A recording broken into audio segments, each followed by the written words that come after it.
Hi all, അസ്സലാമു അലൈക്കും. Welcome back to my channel. ഞാൻ ഇന്നൊരു അടിപൊളി വീഡിയോ ആയിട്ടാണ് കേട്ടോ വന്നിട്ടുള്ളത്. ദുബായിലേക്ക് പോകുന്ന കുറച്ച് വിശേഷങ്ങളും പാക്കിങ്ങും കാര്യങ്ങളും കൊണ്ടുപോകുന്ന ഫുഡ് ഐറ്റംസിൻ്റെ കാര്യങ്ങളൊക്കെ കേട്ടോ ഈ വീഡിയോയിൽ കാണിക്കുന്നത്. ആദ്യം തന്നെ അരി കൊണ്ടാണ് കേട്ടോ തയ്യാറാക്കുന്നത്. ഇതിന് അരി വറുത്തെടുക്കുന്നുണ്ട്. നല്ലപോലെ വറുത്തെടുക്കുക. കുറച്ചധികം തന്നെ ഉണ്ടാക്കുന്നുണ്ട്. ഇതിൻ്റെ റെസിപ്പി ഞാൻ മുന്നേ അപ്ലോഡ് ചെയ്തിട്ടുണ്ട് കേട്ടോ. വേണമെന്നുള്ളവർക്ക് നോക്കിയാൽ മതി. ഞാൻ ലിങ്ക് കൊടുക്കാം ഡിസ്ക്രിപ്ഷൻ ബോക്സിൽ. പിന്നെ ഉണ്ടാക്കുന്നത് ഉന്നക്കായാണ് കേട്ടോ.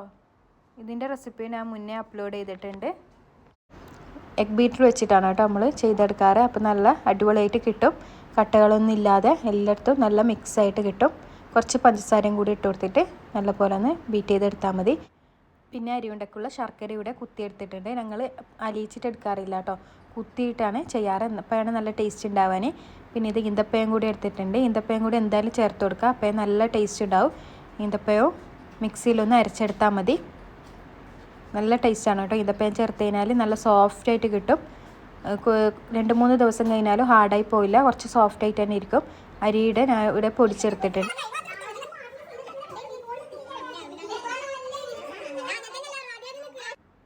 പിന്നെ ഇതാ ബിരിയാണിക്ക് ആവശ്യമായിട്ടുള്ള ചിക്കൻ ഇവിടെ ഫ്രൈ ആവുന്നുണ്ട്. ഫ്രൈഡ് ചിക്കൻ ബിരിയാണിയാണ് കേട്ടോ തയ്യാറാക്കുന്നത്. ഞങ്ങളധികം ഫ്രൈ ചെയ്തിട്ട് തന്നെയാണ് ഉണ്ടാക്കാറ്. ഇതിനാവശ്യമായിട്ടുള്ള തക്കാളി ഉള്ളിയൊക്കെ കട്ട് ചെയ്യുന്നുണ്ട്. ഫ്രൈ ചിക്കൻ ബിരിയാണിയുടെ റെസിപ്പിയും ഞാൻ മുന്നേ അപ്ലോഡ് ചെയ്തിട്ടുണ്ട്. അത് നോക്കിയാൽ മതി, ഞാൻ ലിങ്ക് കൊടുക്കാം. ചിക്കൻ ഇവിടെ നല്ലപോലെ ഫ്രൈ ആയിട്ടുണ്ട്. അപ്പോഴേക്കും നെയ്ച്ചോറും തയ്യാറായിട്ടുണ്ട്. പിന്നെ എടുത്ത് വെക്കുന്നത് ബുക്സാണ് കേട്ടോ. ഓൺലൈനായിട്ടാണ് ഇനി പഠിത്തം. 3 മാസത്തേക്കാണ് ഞാൻ പോകുന്നത്. അതുവരെ പഠിപ്പൊക്കെ ഓൺലൈനായിട്ടാണ്. അതിൻ്റെ ബുക്സൊക്കെ എടുത്ത് വെക്കാണ്. ഓൻ്റെ ഒരു ബാഗിൽ ഓൻ്റെ കയ്യിൽ തന്നെ കൊടുക്കാൻ വേണ്ടിയിട്ടാണ് എടുത്തത്. പക്ഷെ അവരത് ലഗേജിൽ ഇട്ട് തന്നിരുന്നു. വെയിറ്റ് കൂടിയിട്ടും അവർ ലഗേജിൽ ഇട്ട് തന്ന്.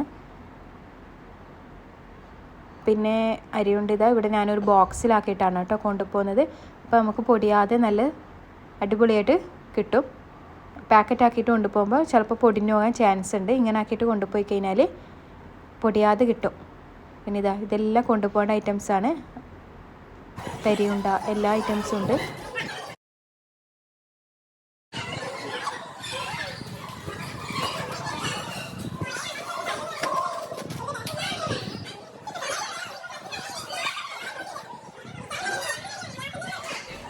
പിന്നെ ബീഫും പത്തലും കൂടി കൊണ്ടുപോകുന്നുണ്ട്. അതിനൊരു ബീഫ് ഇവിടെ വേവിച്ച് വെച്ചിട്ടുണ്ട്. കായയുടെയും പകുതി ഫ്രൈ ആക്കിയിട്ടും പകുതി ഫ്രൈ ആക്കാതെയാണ് കേട്ടോ കൊണ്ടുപോകുന്നത്. ഫ്രൈ ആക്കിയത് പാക്കറ്റിലും ഫ്രൈ ആക്കാത്തത് ബോക്സിലും ഇട്ടിട്ടാണ് കേട്ടോ കൊണ്ടുപോകുന്നത്. പിന്നെ ഫ്ലൈറ്റിൽ നിന്ന് എയർപോർട്ടിൽ നിന്നൊക്കെ കുട്ടികൾക്ക് കഴിക്കാൻ ലൈസും കുറച്ച് കേക്ക് ബിസ്ക്കറ്റും ഒക്കെ വാങ്ങി വെച്ചിട്ടുണ്ട്. അപ്പോൾ ഇതാ കായയുടെ ഫ്രൈ ആക്കിയത് എടുത്ത് വെച്ചിട്ടുണ്ട്. ബീഫ് ഇവിടെ ഫ്രൈ ആവുന്നുണ്ട്. നല്ല ടേസ്റ്റി ആയിട്ടുള്ളൊരു ബീഫാണ് കേട്ടോ. പിന്നെ കല്ലുമ്മക്കായും കൂടിയുണ്ട്. കല്ലുമ്മക്കായും അതുപോലെ തന്നെ പകുതി ഫ്രൈ ആക്കിയിട്ടും പകുതി ഫ്രൈ ആക്കാതെയാണ് കേട്ടോ കൊണ്ടുപോകുന്നത്. ഇതിൻ്റെ ഫുള്ള് വീഡിയോ എടുക്കണം എന്നെല്ലാം വിചാരിച്ചതായിരുന്നു. തിരക്ക് കാരണം എടുക്കാൻ പറ്റിയില്ല. നിങ്ങൾക്ക് ആർക്കെങ്കിലും വേണമെന്നുണ്ടെങ്കിൽ ഞാൻ പിന്നെ എപ്പോഴെങ്കിലും അപ്ലോഡ് ചെയ്ത് തരാം. അപ്പോൾ ഇതുപോലെ ഒരു അലുമിനിയം ഫോയിലാണ് കേട്ടോ പാക്ക് ചെയ്യുന്നത്. എന്നിട്ട് ഒരു പാക്കറ്റിൽ ഇടുകയാണ് ചെയ്യാറ്. പകുതിയായിട്ടാണ് എടുക്കാറ്. ഫുള്ളായിട്ട് ഒരു പാക്കറ്റ് ചെയ്യാറില്ല. പിന്നെ ഡ്രസ്സൊക്കെ പാക്കിങ് 2 ദിവസം മുന്നേ ചെയ്തിരുന്നു കേട്ടോ. അതിപ്പോൾ കാണിക്കുന്നതന്നേ ഉള്ളൂ. എൻ്റെ ഡ്രസ്സ് ഒരു ട്രോളി ബാഗിലും മക്കളുടെ ഒരു ട്രോളി ബാഗിലായിട്ടാണ് കേട്ടോ എടുത്തത്. ഞങ്ങൾക്ക് 3 ആൾക്കും കൂടിയിട്ട് 60 കിലോ കൊണ്ടുപോകാം. പിന്നെ കയ്യിൽ ഒരാൾക്ക് 7 കിലോ വെച്ചിട്ടും കൊണ്ടുപോകാം. 60 കിലോ കൊണ്ടുപോയാൽ 59 കിലോ വരെ ആയിട്ടുണ്ടായിരുന്നു കേട്ടോ എൻ്റെത്. അങ്ങനെ എല്ലാം മടക്കി വെച്ചിട്ട് എടുത്ത് വെക്കുകയാണ്.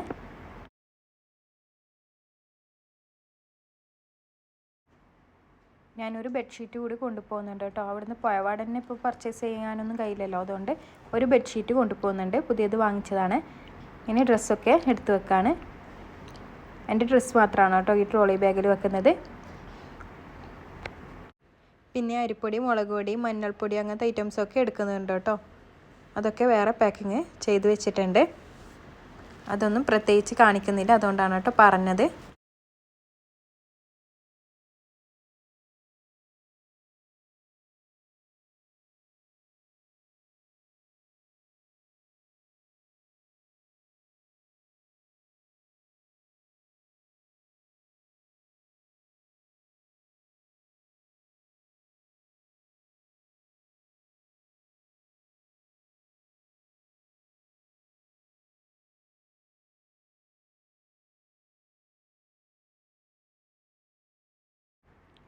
പിന്നെ ഒരു ഷർട്ട് വാങ്ങിയിട്ടുണ്ടായിരുന്നു കേട്ടോ ഹസ്സിന് വേണ്ടിയിട്ട് ഗിഫ്റ്റ് കൊടുക്കാൻ. അതും ഇതിൻ്റെ കൂടെ തന്നെ വെക്കാണ്. പിന്നെ ഒരു നിസ്കാരക്കുപ്പായം കൂടി വാങ്ങിച്ചിട്ടുണ്ട്, അതും കൂടി വെക്കുന്നുണ്ട്. പുതിയതാണ്. അതും പോയപാട് ഇപ്പോൾ പർച്ചേസ് ചെയ്യാനും കഴിയില്ല, പോയപാട് നിസ്കരിക്കുകയൊക്കെ വേണ്ടതല്ല, അതുകൊണ്ട് അതും കൂടി എടുത്ത് വെക്കുന്നുണ്ട്. പിന്നെ ഫോൺ സ്റ്റാൻഡ് സ്റ്റിക്കൊക്കെ എടുത്ത് വെക്കുന്നുണ്ട്. അവിടെ പോയിട്ട് ചെയ്യാൻ പറ്റുവാണെങ്കിൽ മാത്രം ചെയ്യാമെന്ന് വിചാരിച്ചിട്ടാണ് കേട്ടോ എടുത്ത് വെക്കുന്നത്. നോക്കിയിട്ട് ചെയ്യും.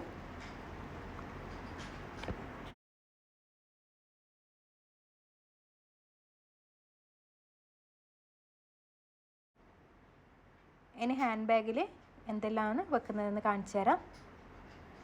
ഇത് കണ്ടോ, ഇത് കബോർഡിൻ്റെ ഉള്ളിൽ വെച്ചാൽ മതി കേട്ടോ, കൂറൊന്നും വരില്ല. ഞങ്ങൾ അങ്ങനെയാണ് ചെയ്യാറ്. ഞാൻ ആദ്യം തന്നെ ഒരു ലാപ്ടോപ്പാണ് കേട്ടോ വെക്കുന്നത്.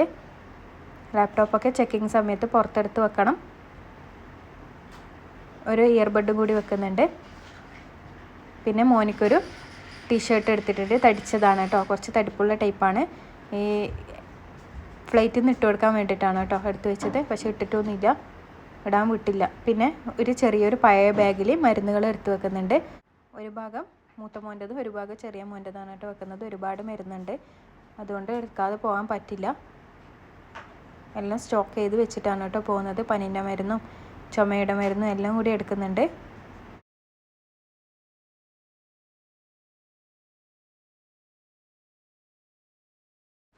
ഞാൻ അതും കൂടി ഹാൻഡ് ബാഗിൽ വെച്ചിട്ടുണ്ട്.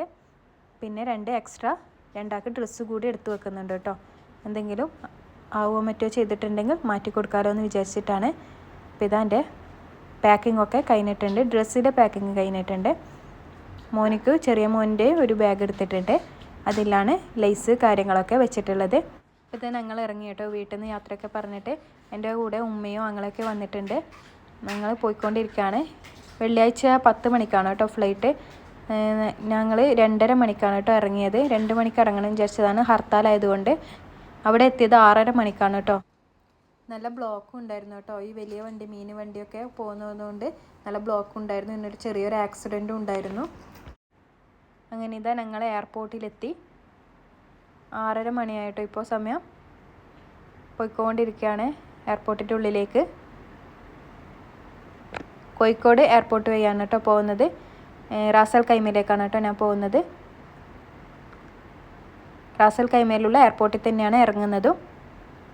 ഇപ്പോൾ ഇതാ ഇവിടെ ലഗേജ് എടുക്കാനൊക്കെ ആളുണ്ട്. പൈസ കൊടുത്തു കഴിഞ്ഞാൽ ഫസ്റ്റ് ടൈം പോകുന്നതായതുകൊണ്ട് തന്നെ അങ്ങനെ കൊടുക്കാമെന്ന് വിചാരിച്ചു.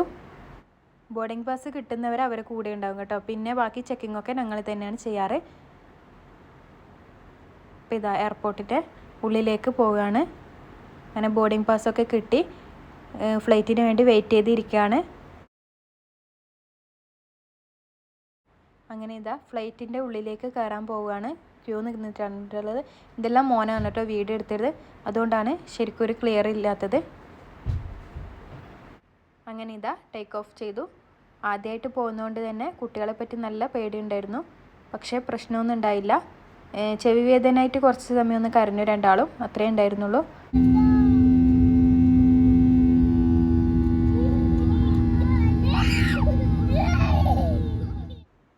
നല്ല രസമുണ്ടായിരുന്നു കേട്ടോ ഇതൊക്കെ കാണാൻ. ഫോണിൽ കാണുന്നതിനേക്കാൾ നേരിട്ട് കാണാനാണ് കേട്ടോ നല്ല ഭംഗി, മേഘങ്ങളൊക്കെ നേരിട്ട് കാണാൻ.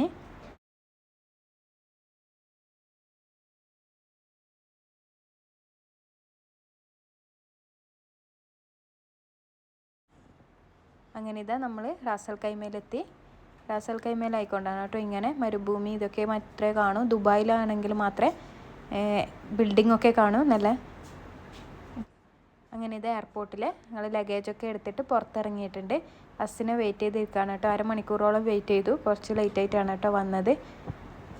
അങ്ങനെ ഞങ്ങൾ റൂമിലേക്ക് പോവുകയാണ്. അതിനിടയിൽ വെള്ളിയാഴ്ച ആയതുകൊണ്ട് ജുമുഅ നിസ്കരിക്കാൻ ഹസ്സു പോയിരിക്കുകയാണ് കേട്ടോ പള്ളിയിൽ. അങ്ങനെ വെയിറ്റ് ചെയ്തിരിക്കുകയാണ്. അങ്ങനെ ഞങ്ങൾ റൂമിലെത്തിയിട്ടുണ്ട്. ഇതാണ് കേട്ടോ റൂമിൻ്റെ ഫ്രണ്ട്. അപ്പോൾ ഈ വീഡിയോ ഇഷ്ടമായെന്ന് വിചാരിക്കുന്നു. ഇഷ്ടമായെങ്കിൽ ലൈക്ക് ചെയ്യാനും ഷെയർ ചെയ്യാനും കമൻറ്റ് ചെയ്യാനും പിന്നെ സബ്സ്ക്രൈബ് ചെയ്യാനും മറക്കരുത്.